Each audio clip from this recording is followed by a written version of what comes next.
Now to specifically what Jeff Sessions said, what he's saying is these so-called sanctuary cities are on notice that if they don't help the feds enforce immigration policy, then the feds are going to withhold federal grants from these various law enforcement agencies.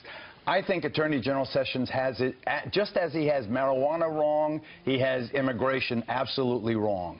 The 9 jurisdictions that he cites, particularly Chicago, we consider Chicago the big bump in the murder rate in America, is largely because of the municipality of Chicago, where they had... But it's not about immigrants coming in, is your point. The crime in Chicago is definitely not immigrant-based. That's exactly the point. What about New York?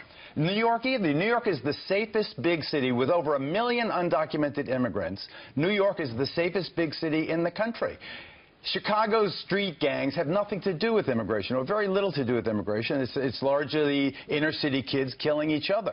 In New York City, we are now enjoying the least violent, most crime-free period in our modern history. It's just the correlation between immigration and crime, I think, is very dangerous. All right, Geraldo, we do want to get your reaction, though, because there are some Democrats up in arms about what the Attorney General was talking about yesterday with the border and with sanctuary cities immigration. This is a statement from Kevin DeLeon in California. A Senate leader there says, "It has become abundantly clear that Attorney General Jeff Sessions and the Trump administration are basing their law enforcement policies on principles of white supremacy, not American values. Their constant and systemic targeting of diverse cities and states goes beyond constitutional norms and will be challenged at every level." White supremacy, though, Geraldo, do we have to go there? 2 points there. The first point is the inflammatory one I want to get back to. The second one is that sanctuary cities will challenge the federal government in court.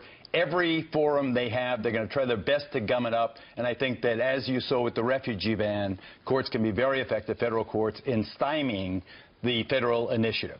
The other point is the crackdown that the government now plans is to say, all right, if you don't fund the border wall, for instance, we're not going to pay Obamacare subsidies.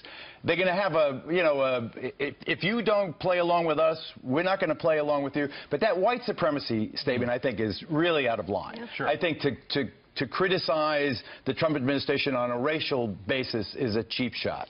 I do point out, though, that many people in the Latino community believe that if the country were truly to look at the terrorist threat, for instance, from undocumented immigrants, it would look at people with visas that come legally and overstay, like the hijackers did on 9/11. There's never been a verified terrorist penetration from the southern border. So I think that both sides are guilty of really extreme hyperbole here.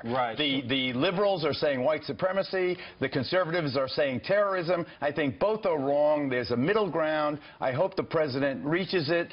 The Dreamer statement was a step in the right direction.